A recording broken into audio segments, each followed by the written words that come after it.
J'espère que tu vas bien. Bienvenue à toi dans ce quatrième épisode, je crois, si je ne me trompe pas, de ce podcast l'UGC en vrai. Je te le rappelle, le podcast où je te partage mon avancée, mon aventure entrepreneuriale avec le plus de transparence possible. Du moins, l'objectif, c'est de le faire vraiment sans filtre vers mon objectif des 102 650 euros de chiffre d'affaires sur cette année 2026, qui est un objectif qui est très très évolutif.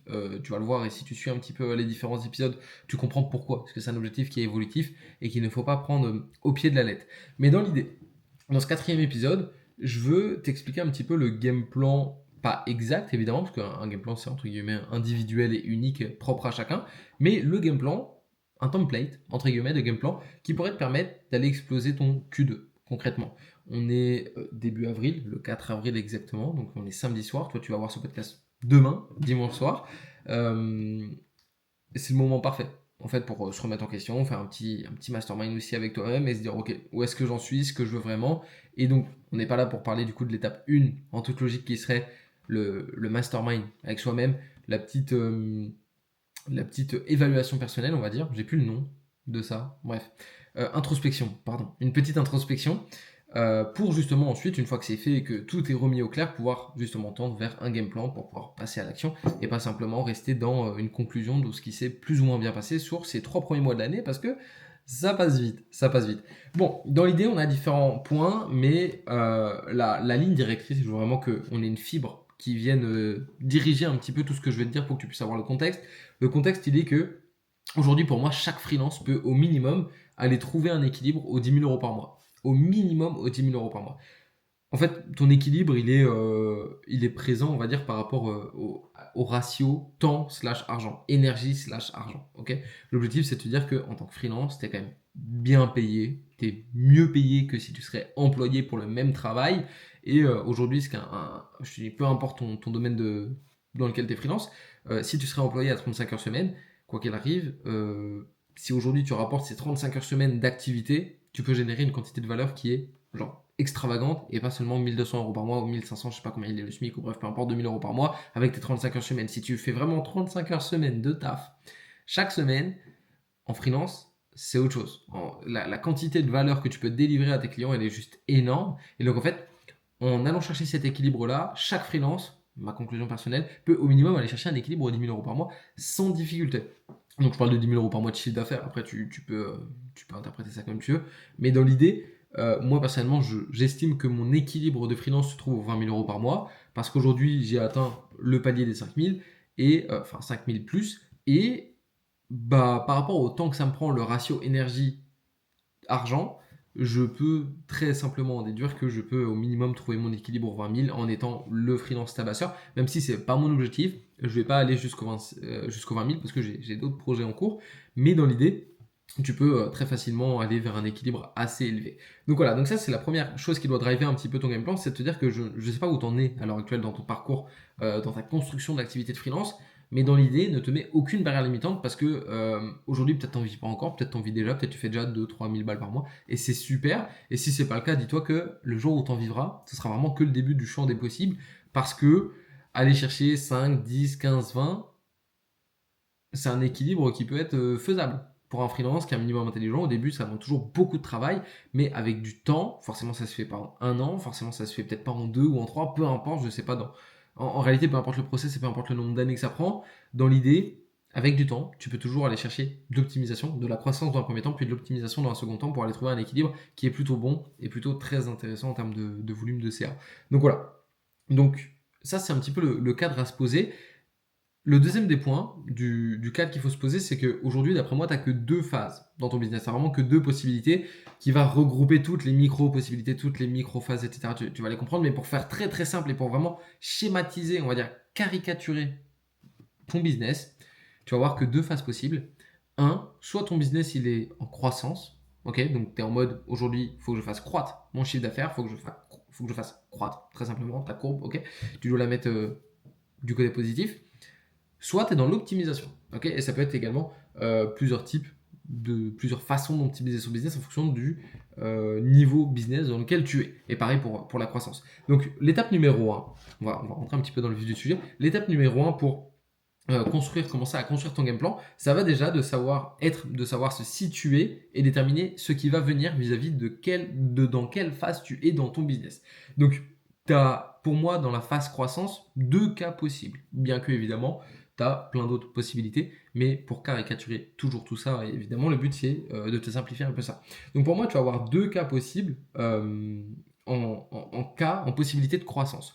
Aujourd'hui, le premier des cas, ça va être que tu as déjà une expertise qui est identifiée. Ok, tu es freelance, tu as une expertise qui est clairement identifiée et tu as une offre qui est déjà structurée. Donc ton objectif à ce moment-là, sachant que tu as ton offre qui est déjà structurée, tu as ta promesse, tu as ton positionnement, tu as déjà tes clients, vraiment, tu sais, tu as du fact, tu as de la data, tu sais exactement ce que tu fais, quelle est ta promesse, à qui tu parles. Et donc à ce moment-là, ton objectif va juste être de vendre plus de nouveaux contrats. Tout simplement, aller signer plus de contrats, aller vendre plus de prestations. Donc à ce moment-là, on est d'accord que pour mettre ton business en croissance sur cette phase-là, il va simplement s'agir de prospection, en fonction de comment tu prospectes, prospection manuelle, enfin pas manuelle, mais dans l'idée, prospection, tu vas faire ta prospection, tu vois, mais ça peut être une prospection physique, une prospection digitale, une prospection que tu fais par toi-même. Ou alors, ça va être de mettre en place ou d'optimiser des canaux d'acquisition, okay, en fonction des canaux que tu as choisis ou que tu as définis. Si tu n'en as pas encore, ça va peut-être être de les créer.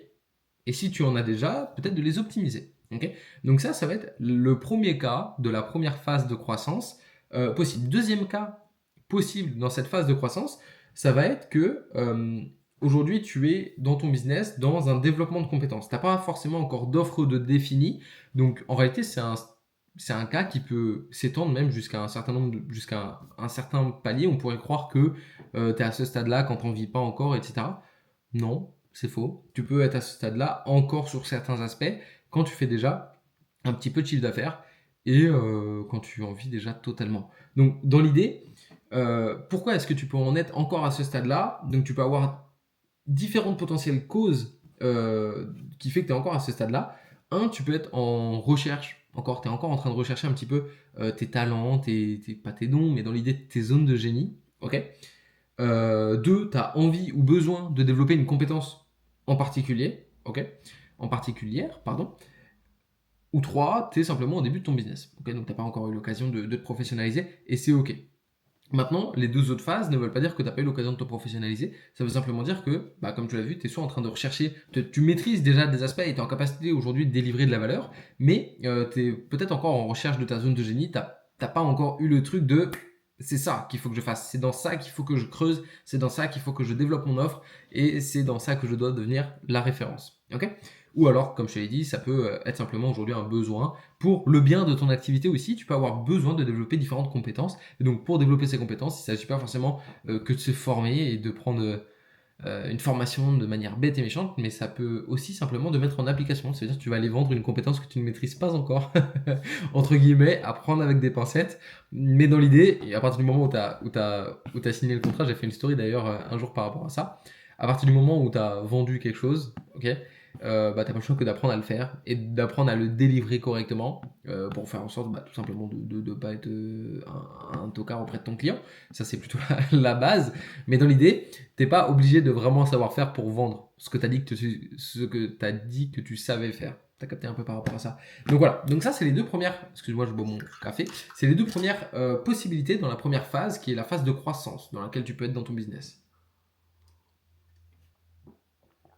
Deuxième phase, qui peut être la phase du coup d'optimisation. Tu vas avoir trois cas possibles d'après moi, encore une fois de manière caricaturée.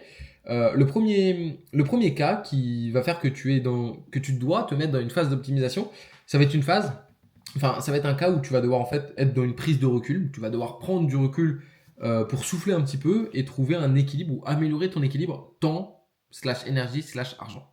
Ok, avant de repartir en croissance. Donc concrètement, dans ce premier cas, ça va être juste après une grosse période de croissance. Il va falloir prendre un petit peu de recul, se poser, se souffler. On parle de courte période, ça peut durer quelques jours, semaines / mois. Faut pas trop en abuser parce qu'on peut vite confondre cette période avec en fait la barrière est fine entre je me suis reposé, j'ai mis les choses au clair et je suis rentré dans le confort et puis je m'y plais et puis je reste et je repars pas en croissance. Ça peut entre guillemets être une station qui devient comment dire, une finalité. Tu vois ce que je veux dire? Et donc, ça, c'est la seule phase, entre guillemets, à laquelle il faut faire attention. C'est que quand tu as une forte croissance et que tu es au moment où tu dois te poser, tu dois souffler, tu dois prendre du recul pour mettre sur pied et établir certaines choses de ton business qui va te permettre justement derrière de délivrer toute la valeur que tu as signée quand tu as mis ton business en croissance.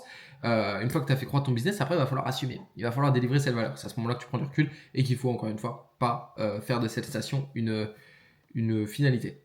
Deuxième cas, ça va être la saturation de tes capacités personnelles. Donc concrètement, aujourd'hui, tu es à ton équilibre de freelance, et tu es même plus qu'à ton équilibre de freelance, tu es en saturation totale de ton temps, de ton énergie, et tu ne peux plus endurer plus de croissance, ok, tu es bloqué, tu ne peux plus croître parce que tu es au maximum de ta capacité personnelle.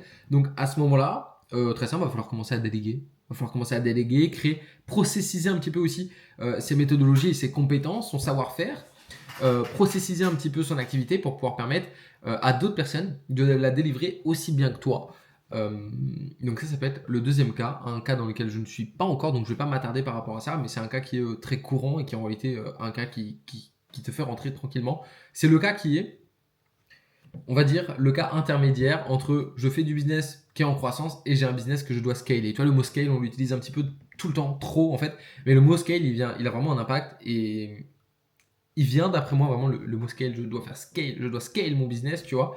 Il vient à partir du moment où tu es vraiment en train de processiser ton activité et que tu es bloqué. Tu ne peux plus, toi personnellement, être en croissance. Tu es obligé de trouver de nouvelles façons, de nouvelles manières, de nouvelles méthodes pour justement aller mettre ce business en croissance. C'est à ce moment-là qu'on va appeler du scale. C'est à ce moment-là qu'on va appeler ça du scale. Donc voilà, troisième cas d'optimisation, ça va être simplement pour optimiser le delivery. Donc en fait, tu as déjà des process qui sont rodés, enfin tout est clean, tu vois, ton business est clean, il est en route, il a une croissance qui est linéaire, il est à la fois dans l'optimisation et à la fois dans la croissance continue, donc c'est très très bien. Donc on parle d'une entreprise qui est en principe sereine, en place et une bonne référence. Et dans l'idée, ton objectif à partir de ce moment-là, quand tu as de la data, quand tu sais comment ton business croît, quand tu sais un petit peu comment est-ce qu'il croît en termes de pourcentage, etc. Et quand tu sais un petit peu aussi comment il s'optimise, bah en fait ton seul objectif à ce moment-là, ça va être simplement d'optimiser ton delivery concrètement, pouvoir délivrer plus de valeur avec un minimum d'effort, avec un minimum d'humain, avec un minimum de temps aussi, un maximum de valeur pour un minimum d'argent, pour aller justement améliorer un petit peu aussi on va dire la satisfaction de chaque client. C'est très simple. Donc ça, c'est les trois cas qui font que tu es dans une phase d'optimisation. Ok, donc on vient de voir les deux phases principales. Donc soit ton business il est en croissance avec les deux possibilités que je t'ai partagées, ou soit ton business il est dans une phase d'optimisation. Et donc là, à ce moment-là, tu as trois possibilités d'après moi. Donc ça, c'est l'étape 1. Pour revenir à l'étape 1, il va falloir se situer. Ça veut dire où est-ce que tu en es aujourd'hui. Ok, dans quelle phase est-ce que tu peux te reconnaître? Donc en fonction de si tu es débutant ou si tu es déjà en train de vivre de ton activité ou si tu es déjà dans une phase de scale, entre guillemets, bah tu vas pouvoir justement je rigole parce que le mot scale est vraiment trop utilisé, tu vois, genre c'est chiant, mais bon, bref. Donc voilà, étape numéro 2, il va falloir simplement fixer ton objectif. Tu as 90 jours pour aller justement faire ce Q2 dans ton game plan concrètement. C'est quoi ton objectif? Tu vas avoir trois types d'objectifs à définir d'après moi. Tu vas avoir l'objectif financier. Donc, exemple, tu peux avoir pour objectif d'atteindre les 10 000 euros par mois, très simplement. Et objectif numéro 2, ça peut être un objectif en termes d'expertise. Donc, encore une fois, tu as envie de développer une compétence, par exemple, telle ou telle compétence pour ton plaisir personnel ou simplement pour faire améliorer ton activité, ok, pour pouvoir améliorer ton delivery parce que tu vas élargir justement ton niveau d'expertise. Et troisième des points, ça va être le point de rentabilité. Donc, en termes d'objectifs, en termes de rentabilité, tu peux, par exemple, avoir envie de réduire tes coûts, par exemple. Donc là, tu vas être encore une fois dans une phase d'optimisation. Améliorer ton équilibre et puis plein d'autres possibilités. Dans l'idée, tu as ces trois points-là qui vont devoir être définis. Ok, donc, 1, objectif financier. 2, objectif en termes d'expertise. Et 3, objectif de rentabilité, améliorer ses coûts, etc., etc. Troisième étape, ça va être de structurer justement ces 90 jours. Tu as 90 jours, tu as 3 mois, tu as 4 semaines par mois et 7 jours par semaine. Dans l'idée, chaque minute et chaque heure peut servir à quelque chose. Évidemment, il ne faut pas rentrer dans l'extrême. Tu ne dois pas planifier chaque minute. Ça n'aurait pas de sens. Bien que si ça marche pour toi, allons-y. Pourquoi pas? Personnellement, c'est pas mon cas. Moi, je suis plutôt dans des objectifs à la semaine. Et puis après, j'organise ma semaine un petit peu comme je veux. Dans l'idée, j'aime bien aussi avoir beaucoup de temps pour moi. J'aime bien aussi pouvoir vivre. C'est aussi pour ça que je suis freelance, pour avoir cette liberté. Donc dans l'idée, chacun s'organise comme il veut, en fonction de la vitesse à laquelle il souhaite avancer dans sa vie, avancer dans son activité. et la façon dont il trouvera le bonheur aussi. En réalité, il y a aussi cet aspect-là qui compte. Donc concrètement, dans l'étape numéro 3, il va falloir structurer ces 90 jours qui arrivent. Donc, c'est une structure pardon, qui est quand même inexacte parce que elle est évolutive. Aujourd'hui, la façon dont tu vois euh, ton game plan parfait, il ne sera pas forcément le même dans un mois et dans 2 mois. Pourquoi? Parce que ton offre aura évolué, tes clients auront évolué, et puis par exemple ton niveau d'expertise également. Donc en fait, il y a un champ des possibles que tu n'imagines pas encore, c'est qu'aujourd'hui, tu as un écran radar, ok? Et peut-être que tu crois que tu vois déjà le résultat et la finalité de ton mois numéro 3, ok? Tu crois que tu le vois, tu crois que tu sais ce que c'est, alors qu'en fait, pas du tout. Peut-être qu'il est bien plus loin que ce que tu imagines, et peut-être que dans 3 mois, tu seras bien plus loin que ce que tu imagines parce que tu auras pris certaines décisions, tu auras mis certaines choses en place qui t'auront permis d'aller vraiment beaucoup plus vite. Et donc, en fait, à ce moment-là, c'est hors de ton écran radar, tu ne peux même pas imaginer. Ça ne veut pas dire que. Ça ne veut pas dire. Il ne faut pas tout mélanger, mais ça ne veut pas dire que tu seras devenu extrêmement riche en 3 mois, ça n'aura aucun sens. Ça veut dire que, en fait, il y a des choses que tu n'imagines pas encore et que tu ne peux pas forcément te fixer des objectifs de dans 3 mois par rapport à une courbe et une croissance linéaire. Tu ne peux pas simplement dire, ok, sur les 3 derniers mois, j'ai avancé de telle manière, sur les 3 prochains mois, si je continue de tirer la ligne, ça m'emmène là. Non, c'est faux. En fait, en réalité, ça peut être totalement exponentiel. Donc, dans l'idée, c'est quelque chose qui est inexact. Mais du moins, ça va servir de cadre. Ok. Donc concrètement, par exemple sur le mois d'avril, je vais te prendre mon exemple personnel et libre à toi derrière de définir en fonction de où tu en es actuellement dans ton business ou ce que tu as besoin de mettre en place, comment tu vas structurer tes 90 jours. Je te parle juste de structure mensuelle, ok? Après, libre à chacun de définir ça, de en faire une structure hebdomadaire en fonction de si tu as des phases qui peuvent être rapportées à la semaine, mais également en fonction des actions à mettre en place. On va en parler dans les prochaines étapes. Donc au mois d'avril, par exemple, pour moi, ça va être une croissance qui va être jusqu'aux 6 000 euros par mois, stabilisée du chiffre d'affaires. Donc je vais être dans une phase de croissance, ok? 6 000 euros par mois, stable. Donc dans l'objectif, ce serait d'aller flirter avec les 10 000 euros par mois. En plus de ma stabilité des 6 000 que je vais aller faire, pour justement continuer à faire des collaborations d'appoint, des collaborations un petit peu en one-shot comme je fais à l'heure actuelle, ce qui me permet toujours en réalité de gagner 2 fois plus que ce que je stabilise. Et donc ça, c'est plutôt cool. Donc aller stabiliser 6, ça me permettrait d'aller flirter avec les 10. Et ça, ce serait plutôt pas mal. Donc à ce moment-là, on serait dans le cas numéro 2 de croissance pour moi. Je vais t'expliquer pourquoi, sans forcément trop rentrer dans le détail. Le cas numéro 2 de la croissance, c'est le développement de compétences. Donc il n'y a pas encore d'offre définie, il n'y a pas encore d'offre concrète de définie. Je t'explique pourquoi. À ce moment-là, moi, je vais avoir 2 choses. Donc, je t'ai expliqué que tu pouvais soit être en recherche de zone de génie, soit avoir envie ou besoin de développer une compétence, soit tu es au début de ton business. En l'occurrence, je suis pas au début de mon business, donc on va plutôt s'attarder sur les 2 autres points. Je suis en recherche, en approfondissement de zone de génie. Je connais aujourd'hui mes capacités, je sais où est-ce que je suis bon, je sais ce qui fait de moi le meilleur. Mais j'ai envie d'aller explorer d'autres aspects. J'ai besoin, dans un premier temps, d'aller développer de nouvelles compétences pour aller élargir mon spectre, ok? De deux, j'en ai envie pour pouvoir justement aller chercher mes dernières validations vis-à-vis de mes zones de génie, très simplement. Donc moi, par exemple, sur le mois d'avril, je vais être sur une phase de croissance, ok? Mais j'ai aussi pris le temps d'identifier quel type de croissance est-ce que je vais aller chercher et essayer de comprendre pourquoi. C'est super intéressant. Mois de mai, donc deuxième mois du Game Plan 90 jours, je vais être dans un mois d'optimisation, sachant que je vais être dans un cas numéro 1 et cas numéro 3 de l'optimisation, on va y revenir. Je vais t'expliquer pourquoi, c'est parce que je vais devoir me concentrer sur le delivery. Je vais devoir me concentrer sur le delivery parce que je préfère prendre, entre guillemets, j'ai mis tout le mois de mai, mais dans l'idée, si ça me prend que 2 semaines, ça me prend que 2 semaines. Mais en réalité, quand tu viens de faire une forte croissance, ça fait vraiment du bien de souffler pendant un mois, rentrer dans un confort, s'il faut, faire des bêtises des fois, un petit peu trop dépenser parce que tu en as la possibilité, pour se rendre compte justement que ah ouais non c'est pas forcément cette route là que j'ai envie de prendre, c'est ce qui m'est arrivé le mois dernier. Pour te dire, le mois dernier j'ai beaucoup dépensé par exemple et je me suis rendu compte que c'est pas parce que je gagnais beaucoup mieux qu'avant que je devais forcément aussi beaucoup plus dépenser. Et donc dans l'idée, ça m'a permis un petit peu de me reconcentrer, de me resituer, de me remettre un cadre dans ma vie sans forcément toujours relier ça à mon activité, parce que forcément mon activité, bon, quand tu es freelance, ça vient en fait, ta vie et ton activité freelance ne fait qu'un dans la plupart du temps, mais dans l'idée, ça me permettait un petit peu de me restructurer aussi, de retrouver un fil conducteur dans ma vie, de manière générale, ok? Donc c'était un peu ça. Donc concrètement, sur le mois de mai, je vais être sur un mois d'optimisation, donc le cas 1 et le cas 3, je te rappelle les différents cas. Le cas 1, ça va être de prendre du recul, souffler, trouver un équilibre, etc. Le cas numéro 2, ça va être une saturation des capacités personnelles, délégation, création de process. Et le cas numéro 3, ça va être optimiser le delivery. Donc comme je te l'ai dit, moi je suis sur du 1, on va prendre du recul, souffler, aller toujours retrouver cet équilibre, ok, pour pouvoir repréparer justement la prochaine croissance. Et donc aussi, le cas numéro 3, optimiser le delivery.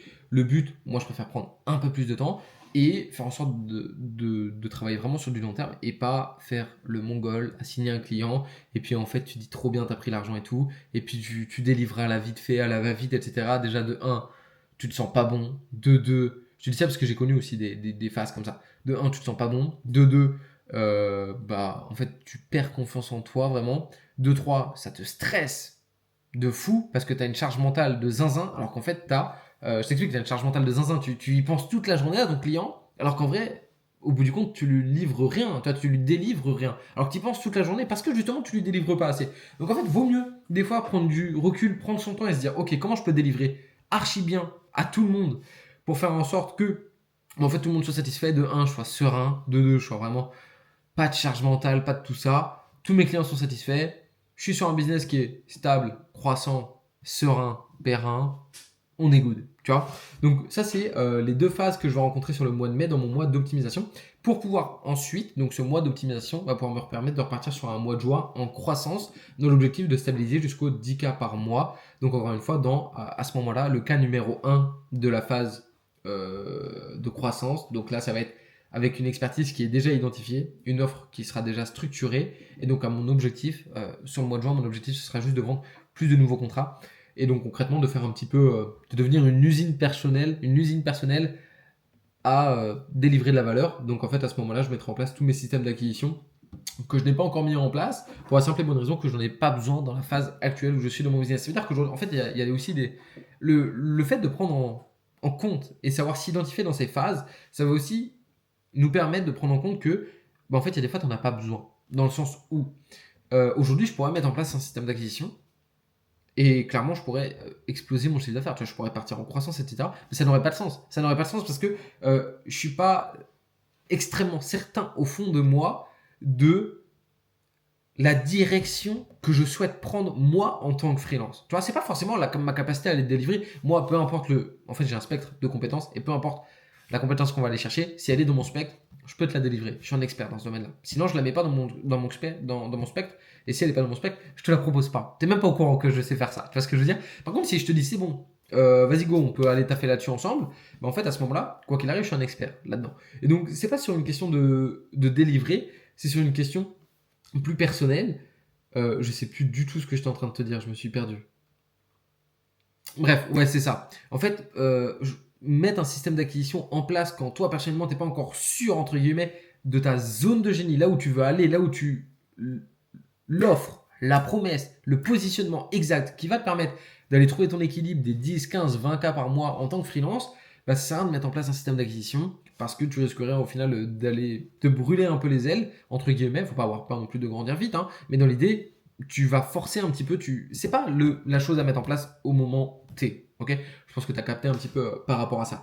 Donc concrètement, au mois de juin, ce sera le moment. Mais c'est pour ça que tu l'as compris que je vais aller chercher quelques validations sur ce mois d'avril avant de pouvoir justement prendre du recul et aller chercher à nouveau une nouvelle croissance qui va être bien plus exponentielle parce qu'en réalité, on va aller chercher le 10K stable au minimum grâce justement à tout ça. Mais dans l'idée, grâce au système d'acquisition que je vais mettre en place. Mais dans l'idée, tout est réfléchi. Avril, on croit et on va chercher des validations. Mai, on optimise, on délivre. Juin, on peut aller péter les scores. Et ensuite, j'ai pas forcément l'envie à voir par la suite, j'ai pas envie de te dire des conneries. Moi, ce que j'aime plus que tout, en fait, c'est vraiment développer l'activité. J'aime bien. Après, au fond, je suis pas non plus un amoureux de la délivrabilité. Tu vois ce que je veux dire? Genre, vraiment, c'est assez chronophage qu'on le veuille ou non. Quand tu es freelance, on va dire tes prestations, ok, ce que tu vas délivrer, ça reste assez chronophage en interne. Quand il faut le faire, quand tu es dans la création, quand tu es dans le delivery, c'est chronophage et c'est pas forcément le plus kiffant. Donc c'est pour ça que j'ai bien d'autres projets qui me permettraient de scaler toujours cette activité, ce domaine-là, ce positionnement-là, notamment à travers un SaaS. Mais ça, je t'en parlerai plus après. Mais donc, quoi qu'il arrive, ce petit 10K mois de stable, sans compter les petites prestations en one shot à côté, ça peut être pas mal. Et donc, c'est pour ça que je me suis fixé cet objectif sous les 2 mois. Et en plus, ça nous permettrait de boucler la boucle en validant justement l'objectif des 102 650 € sur 2026 de signer parce que si tu as sur 2650 euros, c'est 8600 et des brouettes, je crois, par mois, 8850 par mois, une connerie comme ça. Donc si tu as les 1000, c'est bon, tu as atteint l'objectif. Donc voilà par rapport à ça. Étape numéro 4, et c'est la dernière, je crois, donc je pense qu'on en a encore un petit peu pour 5 minutes à peine, ça va être de définir justement les actions majeures à mettre en place pour aller justement atteindre ce genre de résultat et les sous-actions. Ok. Donc, il y a des exemples pour un petit peu te montrer que tout n'est pas à mettre en place au bon moment. Donc, premier exemple, le système d'acquisition, quand tu n'es pas encore, comme je te l'ai expliqué juste avant, quand tu n'es pas encore au point au niveau de ton positionnement actuel. Deuxième exemple, ça sert à rien. Je te donne un exemple comme ça parce que j'en vois beaucoup vers ça et même moi, je me suis souvent perdu là-dedans. Ça sert à rien de vouloir commencer à construire une DA avec un logo, avec tout un univers artistique, un univers graphique, etc., etc. Quand tu es dans un business qui est en croissance ou en développement, on va dire tant que tu fais pas, en fait, tu vois, ce type d'action à mettre en place, il va vraiment avoir un impact sur ton business si tu fais déjà genre 50 000 euros par mois. Tu vois ce que je veux dire? Genre aujourd'hui, si tu m'écoutes, probablement tu es entre 0 et 3, 4, 5 par mois. On s'en fout, tu vois, ça n'a aucun sens de faire ça. Donc en fait, c'est littéralement, va falloir vraiment évaluer les bonnes actions à mettre en place qui vont te permettre soit d'être dans l'optimisation, soit d'être dans la croissance. Mais tout le reste, tu vas dégager, ça sert à rien pour l'instant, ok? Tu as des actions, souvent on veut mettre en place des actions, encore une fois, dans ce type d'action, comme ce type d'action que je viens de t'expliquer comme exemple. On veut les mettre en place et on se dit ouais ça va être trop bien et tout, mais en fait c'est plus un plaisir personnel et on croit que ça va avoir un impact, ça va avoir absolument aucun impact, ce n'est pas utile du tout pour notre business. Tu es dans de l'optimisation qui en plus est mal faite parce que tu fais ça juste pour ton kiff et t'en as rien à foutre. T'as absolument aucune méthodologie quand t'es en train de faire des conneries comme ça.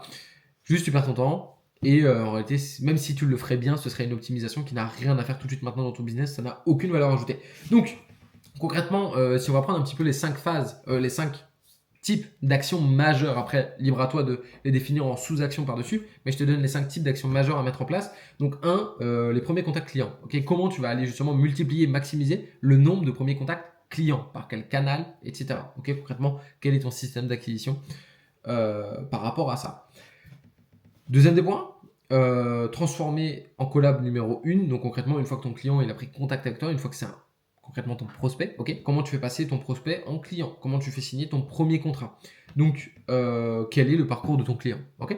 Troisième des points, ton offre. Donc ton offre irrésistible, je l'ai appelée comme ça, bien que en réalité elle englobe beaucoup de choses, mais concrètement, déjà, est-ce que tu as une offre irrésistible qui est créée? Si oui, est-ce que tu peux l'identifier clairement? Elle est comment? C'est laquelle? Ok.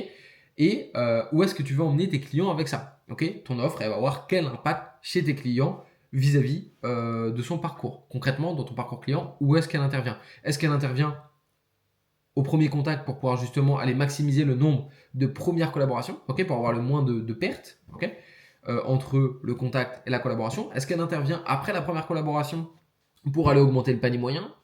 Est-ce qu'elle intervient après les 2-3 premières collaborations pour aller mensualiser le client? Est-ce qu'elle intervient? Bref, en fait, elle a plein de façons d'intervenir, cette offre, mais de manière générale, elle est hyper importante et il faut absolument que tu la définisses parce que si tu as défini comme il faut ta bonne offre, ton bon positionnement, tu sais à qui tu parles, tu as les bons clients en face de toi et surtout, tu as défini leur parcours, parce que chaque parcours client est quand même un parcours unique et propre à celui-ci, bah en fait, tu peux même avoir plusieurs offres irrésistibles en fonction du client à qui tu parles, mais dans l'idée, tu dois savoir exactement, avant même d'avoir signé avec ton client, comment ça va se passer. Concrètement, quel va être le déroulé. Lui, il n'est pas encore au courant, et toi, tu dois déjà l'être. Ok. Quatrième des points, donc le delivery. Comment tu vas améliorer ton produit, sa valeur. Donc concrètement, comment tu vas continuer à transformer ton client, à transformer vraiment ton client en fait. Hein. Concrètement, il faut qu'il passe de A à B. Il est venu parce qu'il avait une problématique qui a été identifiée, qui est sa situation, son cas numéro A, ok.